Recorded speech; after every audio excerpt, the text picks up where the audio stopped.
All right, we are live on Facebook, and I am Lindsay LaPointe, the state representative for the 19th House District.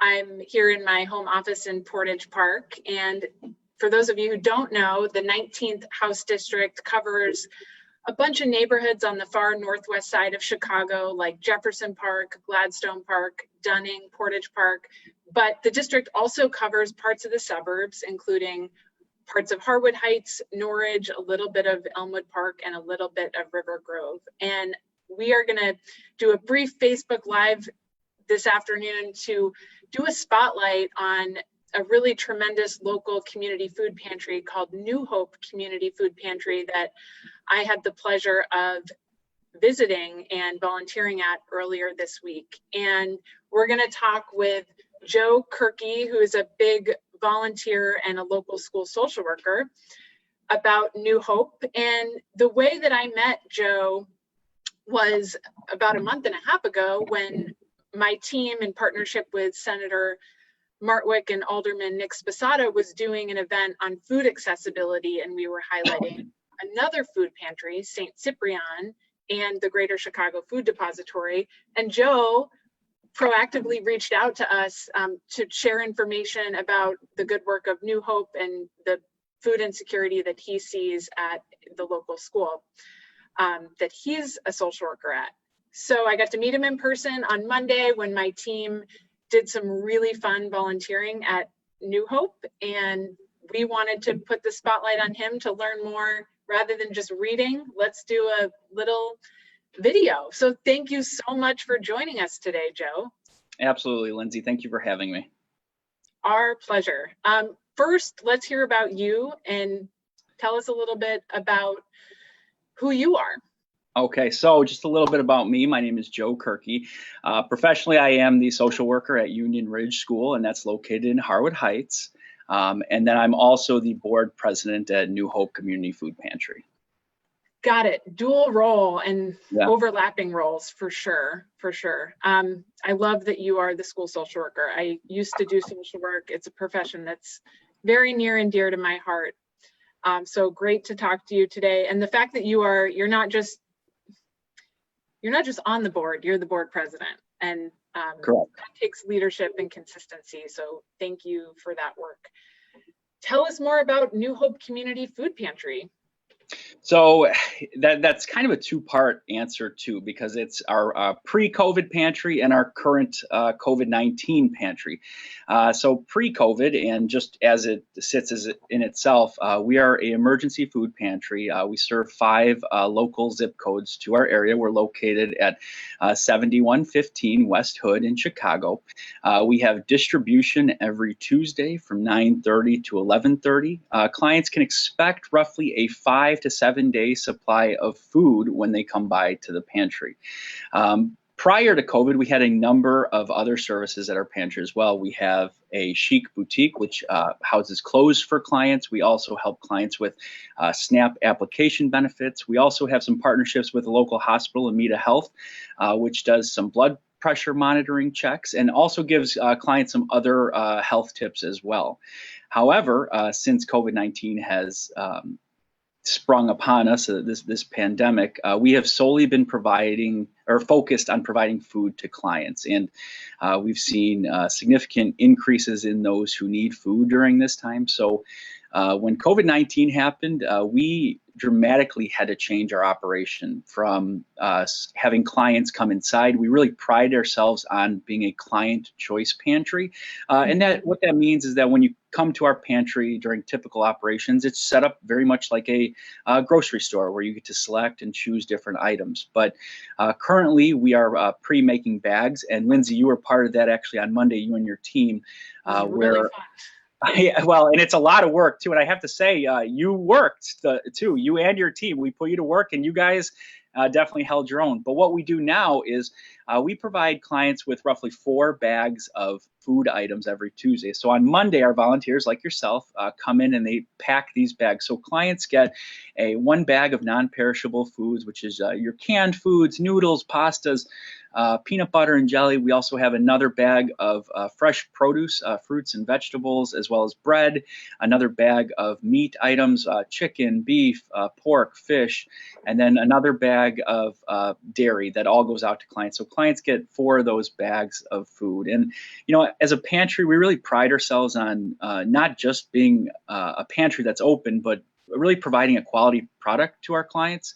As board president, I think it's a real priority that we provide folks with fresh fruits and vegetables that are much greatly needed because the cost of those are often higher and often unavailable. So that's something that we really pride ourselves on. So in current COVID world, primarily focused on food distribution every Tuesday.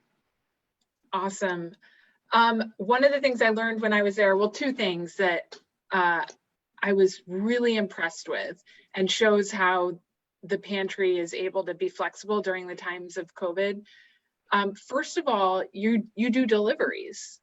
Correct. Which I think you didn't do before. So how did that come about? Well, we wanted to make sure that we were reaching clients who weren't able to come out to the pantry. And 2, we wanted to make sure that if somebody was ill due to COVID, that they didn't have the pressure of stepping out of their home and coming to the pantry, possibly getting others sick and putting themselves in greater jeopardy. So early on when the pandemic started, we really wanted to find a way to reach those folks. And it's not just individuals who may be ill, it's individuals who have mobility issues or honestly just can't make it out to the pantry on Tuesdays. So we started a delivery program, and we're next week we're actually going to hit our 100th delivery, which has served just about 400 total individuals over just a short time span. And like I said, I have fielded calls from people who, you know, they'll call and say, you know, my husband has COVID-19. You know, we're quarantining right now. We're having a really tough time. Is there anything you can do to help? Well, actually, there is. We have a delivery program, which on our website, there's a tab that says deliveries. Folks can click on that tab, fill out the form, and somebody from our pantry will reach out to them to set up a delivery either Monday or Tuesday the following week. That is tremendous. And of course, you rely on volunteers to make some of those deliveries. And when we were at the food pantry on Monday, we were seeing some cars being loaded and deliveries being taken out. I think that's a great way to be flexible. And nobody knows exactly how fast the pandemic is going to wind down. So it's a great service to be able to maintain while the needs are there. You know, and 2, I wanted to say our volunteer base, we've had to drastically reduce the number of folks that are able to come in the pantry due to social distancing and so on. But we did have a volunteer base that, you know, didn't necessarily feel as comfortable coming into the pantry. And we found this as a niche for a lot of them to still support the pantry and feel like they could do it in what they felt was best for themselves and their family through doing these deliveries. So it's really been just a win-win overall. That makes so much sense. And I've heard this from other pantries like St. Cyprian, and it's very logical. So many of volunteers, period, are older people, seniors, people who are retired. And of course, that's a population at higher risk for COVID. And people are having to make decisions about if they can show up at the food pantry, and to have options for people to keep volunteering, keep staying connected is key. But it also presents a situation where you might have to recruit new volunteers to fill some of the holes. Absolutely.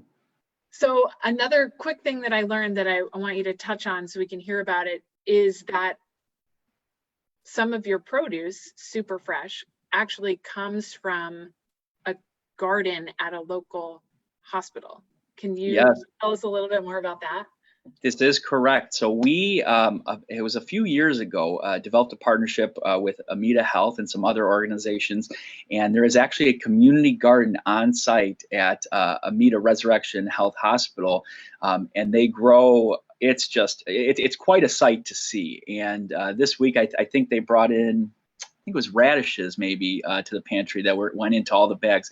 But all the produce that's grown on that site is then brought to New Hope to then be distributed to clients. It's just a great way to have the community come together and still help those folks get access to fresh fruits and vegetables.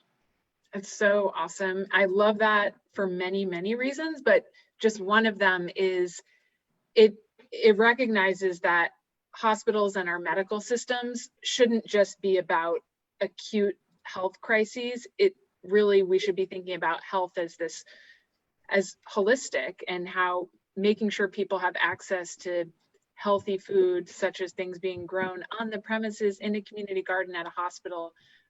That's a part of health. And so hospitals should care about that and should be putting resources into it. So that was and I'll tell you, that hospital has a great community health team that partners with us. I have to say too, not only do they help us with the community garden, but they are on site every Tuesday.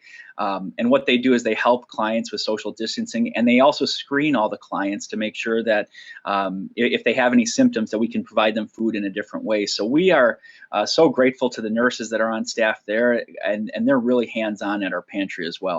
And I want to say too, there's also another community garden at Union Ridge School. I'm really proud of that too as a social worker, because it was our preschool class, our early childhood special education class, a lesson that myself and the teacher, Miss Makarska, had, where we planted the tomato and pepper seeds.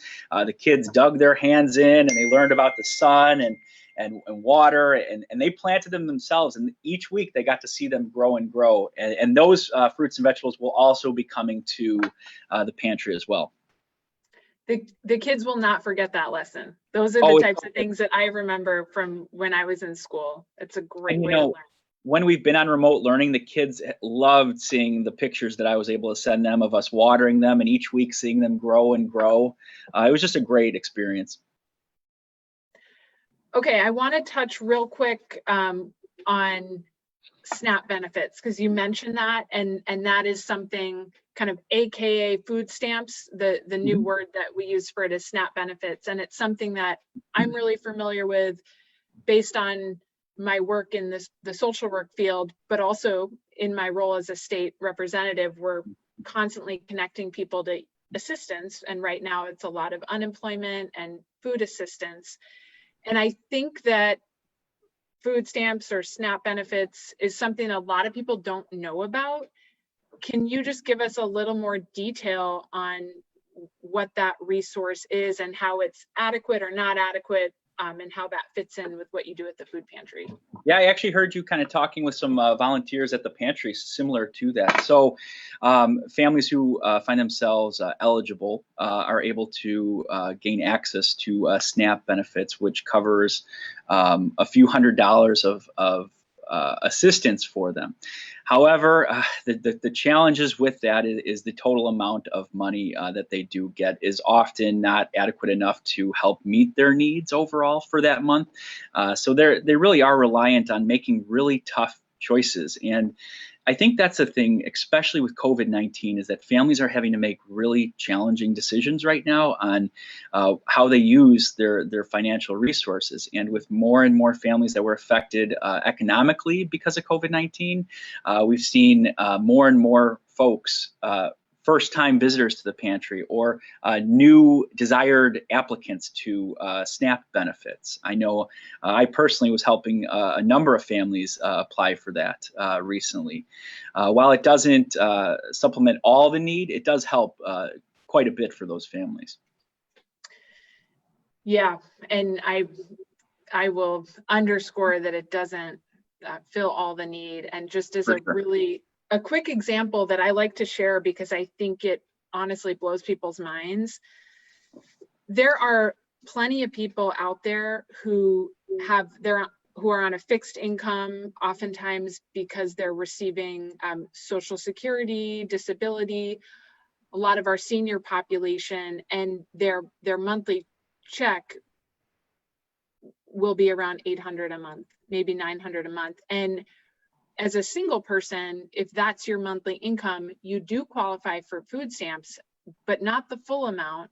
And what we see is people that get $18 a month in food Yep. stamps or $30 a month in food stamps. And I share that with people because I know based on my conversations, people are extremely surprised to hear that that is the amount of resources that are offered for people that are struggling with a monthly income of about $800 a month. And of course, having to pay housing costs and medical costs. So it just underscores that people also need that help of a food pantry, even when they're accessing SNAP benefits.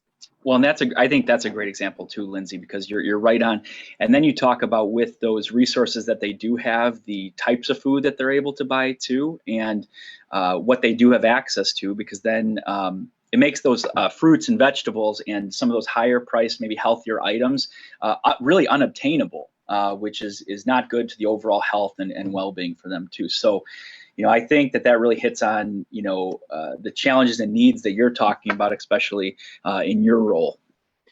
Yeah, and it's important for people in policymaking roles to know about what's happening on the ground. It seems so basic and it's so obvious, but I like to say it again and again. So speaking of what's happening on the ground, what should somebody do if they are interested in helping out the food pantry in a variety of ways? And I would like to share that I saw a local restaurant owner come in when I was there on Monday and drop off food. So what are all the ways that people can help the food pantry? And then if people need food assistance, what's the first step? Okay, so absolutely, you hit on a really awesome story too, where that business owner had brought and donated bread to the pantry. That was such a great thing. We've had some other local businesses. Nano Pinos actually led their own food drive for us, and they brought carloads of food. Little Bar, which is also a local restaurant, did another food drive, and they brought food to us. So those are some ways to help doing your own food drive. Actually, on Monday, we had a Boy Scout who brought in over 1,300 bags of food to the pantry, which was just so needed. Amazing. And it's going to go to such great individuals and families. So that's one way. Doing your own food drive, whether it's locally within your extended family, churches, organizations. That's one way too. You can also apply to be a volunteer through our website. We have a lot of different opportunities, and that's why I think it's important to think of that delivery option too. Depending on what your comfort level is as a volunteer, we have a spot for you. Even if it means serving on some of our committees at the pantry. Or if you want to be hands-on and helping set up bags on Monday and processing food or distributing it to clients, we have different opportunities for you. So on our website, just like our delivery tab, we also have a volunteer tab, which you can fill out and sign up to be a volunteer. Also, another way to get involved is to actually go and volunteer at the Greater Chicago Food Depository. Actually, a few members, myself included, from Union Ridge School, actually went yesterday to help make boxes at the Greater Chicago Food Depository and worked with New Hope Community Food Pantry. And because we worked with New Hope on that, New Hope is actually going to receive what's called food credits, so that at a later date they can use those credits to then purchase food from Greater Chicago Food. It's a really great thing because you're helping out a greater organization like Greater Chicago Food, and you're helping out New Hope Community Food Pantry, which is all helping people that have food insecurity. So truly just a great thing. Another great way to help. So there's a lot of ways to get involved. And then also, if none of those are able to work for you right now, monetary donations through our website or Facebook are also greatly appreciated. I didn't hit it before, but to give perspective here, on average, prior to COVID-19, we were serving about 45 to 60 at the most families per week. Since COVID-19, we've been averaging around 115 to 120 families per week, with our highest being even up to 150 families. So we've had to supplement some of our food sources coming in through local grocery stores. We've also, as every establishment has had to step up safety protocols, which we did have to spend some money to provide. So monetary donations are also a great way to know that you are helping just a large amount of families in the community. Absolutely. I love how you have a variety of options. Yeah. And then two, if none of that works, make sure we're talking about food insecurities like you're doing here, Lindsay, because it is so important that we're talking about this issue because COVID-19, it impacted our health, but it also impacted our economic status and our mental well-being too. So that it's the fact that we're talking about families and the need for food and good quality food, that's another great way to help. Talk to your friends and family. On that note, here I am, state policymaker, former social worker. What information do people that actually make our policies need to know? Okay, so from your perspective on the ground. So we know that COVID has impacted economics status for folks with jobs and things like that. I think it's important for policymakers to keep that on the pulse too, is how do we get folks working, or how do we get them the support they need so that they can pay rent and pay food, and have those things in place. But also as it relates to food insecurities too, I think having discussions about how to bring good quality food to these areas in which those would be high cost would be really important. So farmers markets or other ways to get fresh produce, community gardens are great ways. And then like you said, Lindsay, SNAP, it's great that it covers some support, but as you said, it still puts our families in making very, very difficult decisions on what they buy and what they're even able to buy. So focusing on those three avenues is where I would suggest more discussion needs to occur. Excellent. And just learning what I've learned in recent months when my team has dug deeper into food insecurity, it has motivated me to spread the word, because I know that this is an issue because everyone has the knowledge of what it's like to be hungry. I think we as humans can relate to this. And in particular, why I'm glad that we are having this conversation today, it's because like we're in a world of hurt, nothing is normal, incomes are down. But on top of it, at the end of July, unless Congress takes action, extra $600 a week from the federal government that people that were on unemployment were getting is slated to expire at the end of July. And it's one thing to hear that, but when you really listen to people's stories and what that means for their day-to-day, it paints a much different picture. And the Chicago Tribune did a really important article on this today, and it broke it down to show that what that decrease of $600 a month actually means to people. And I will share what it means to people.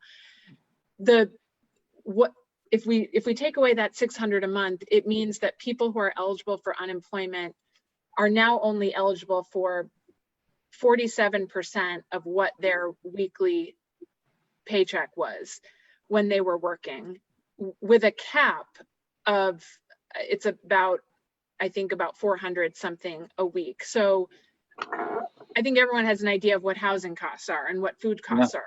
And when I really looked at the nitty gritty of what that decrease of 600 a week was, it made me think again of food pantries. And I truly believe if Congress doesn't take action, you're going to see another wave in August. And so it's even more important to get the word out, to make sure volunteers know how to help in a variety of ways, and really important that people who have needs know that this resource exists, and they know that it doesn't have to be intimidating, and that the way the food pantry is run is full of respect and support.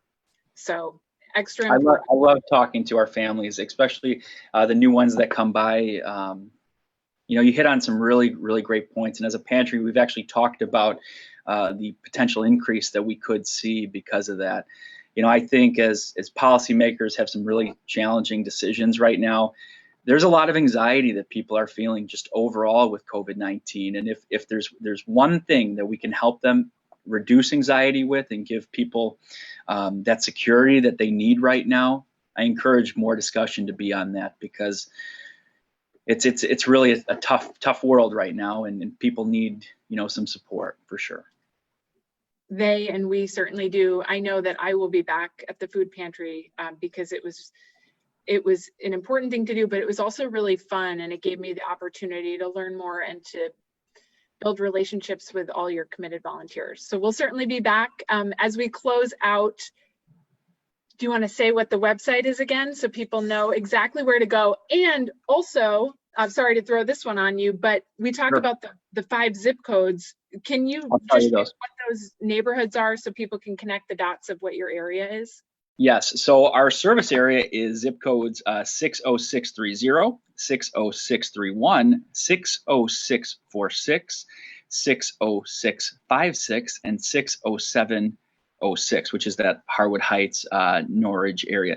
Now, I will say though, if you need food and you're not part of that, you can stop by and we will get you food.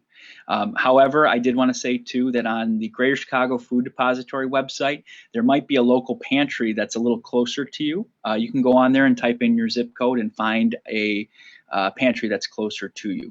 Now, our main website is actually newhopefoodpantry.com. And on that, you'll find the tabs that I talked about with deliveries, volunteering, and then also donation, then just even more information, just a little bit more about us, and also some other contact information if you do want to get in touch with us. Awesome.